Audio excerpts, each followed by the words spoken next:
इस बार राजस्थान सरकार ने सरपंच बनने का सपना पाल रहे लोगों के साथ भाई साहब जो खिलवाड़ किया है ना, मैं कह रहा हूँ इस सरकार को पाप लगेगा। अब आप कहोगे ऐसा क्या कर दिया कि यार पाप ही लगने लग गया सीधा।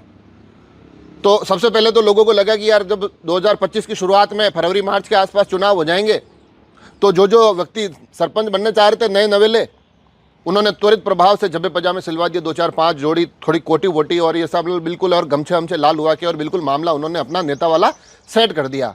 गांव में भी आते जाते वो सभी को राम राम करते, कोई बारात आ जाती तो पूरी बारात के धोख देते। मगर तभी अचानक एक खबर आई कि नहीं भाई नहीं, अभी चुनाव नहीं होंगे। पहले जो एक देश एक चुनाव है उस दिशा में क्या कुछ हो सकता है उस पर निर्णय होगा। वह उन्होंने वापस कपड़े वपड़े अपने वापस दो धुआ के प्रेस करा के अंदर रखे, वापस पहले की तरह जिंदगी जीने लगे। इस बीच मामला आ गया कि अब पंचायतों के परिसीमन होंगे। पुनः उन्होंने कपड़े वपड़े निकाले, ठास ठुसूके पूरे गांव वालों को बोला आज गांव का अधिकार जाने नहीं देंगे ना, और गांव के साथ बुरा होने नहीं देंगे, चाहे कुछ भी हो जाए इस गांव के लिए मैं आखिरी सांस तक लड़ूंगा, रात को 12 बजे भी फ़ोन करना, खड़ा हुआ मिलूंगा। मगर उसके बाद जैसे ही परिसीमन की पूरी की पूरी पंचायती चली, इस बीच में इन युवा नेताओं के चाय पानी के भी काफ़ी खर्चे हो गए। सरकार ने कहा नहीं नहीं नहीं नहीं, अभी नहीं, अभी पंचायतें बनी हैं, अभी हमको इस पर विश्लेषण करने दो कि हम कैसे चुनाव करा सकते हैं। ये जैसे ही पीछे चलती है बात, इतने में इस बार तो कोर्ट का फैसला आ जाता है कि भाई साहब अप्रैल में चुनाव आपको करवाने ही है, करवाने किसी तरह अप्रैल की इस तारीख से पहले करवा देना। तो युवा नेताओं को लगा भाई साहब अब तो कोर्ट ने फैसला दे दिया, अब तो दुनिया की ताकत चुनाव करने से नहीं रोक सकती है। पुनः अपने वो कपड़े वपड़े निकाले, उन्होंने कोटी वोटी पहनी, जनवरी तक कोटी पहन के घूमे, फरवरी आते आते थोड़ी गर्मी पड़ रही थी, अभी इन दिनों थोड़ा उन्होंने वो पहनना कम कर दिया। मगर सफ़ेद जब्बे पजामे 5-7-10 गाँव के दोस्त जहाँ पे मिल जाते उनसे इकले ही उपरना पहन के कहते देखो युवाओं ने मेरे में विश्वास जताया। कुछ लोग इससे भी थोड़ा आगे निकल कर देखिए बड़े बुजुर्गों के धोख देते हुए फोटो खिंचा के देखो मेरे को गांव का सरपंच बनने के लिए पहले ही आशीर्वाद मिलने शुरू हो गए। कुछ लोग इससे भी आगे निकल के क्षेत्र के नेताजी के साथ बैठकर देखिए नेताजी के साथ गांव के विकास की चर्चा की। अगर गांव के किसी सड़क पर एक कंकड़ दिख जाए तो इनको लगता है देखिए साहब कितनी बड़ी गंदगी फैली हुई है, नाली में थोड़ी सी एक कोई पन्नी या कोई एक थैली फंसी हुई दिखाई दे, बस कोई परवाह ही नहीं है, पूरे गाँव को दूषित कर रखा है।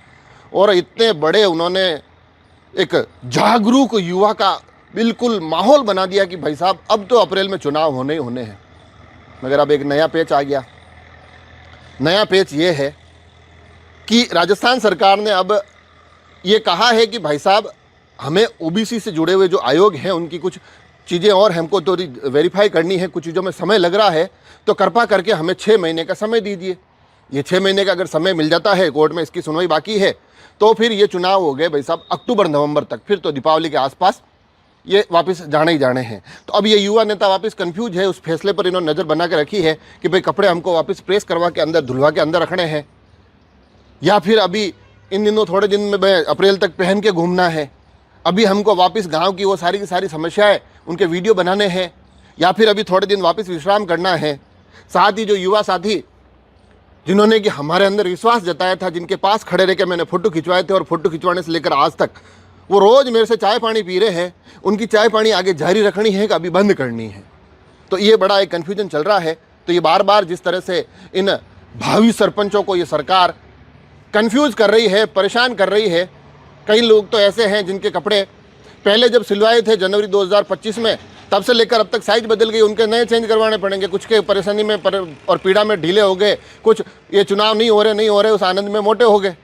तो ये जो सरकार इस तरह से खिलवाड़ कर रही है, मैं कह रहा हूँ ये बिल्कुल अनुचित है, और यकीनन आप यकीन मान के चलिए कि सरकार को पाप लगना तय है।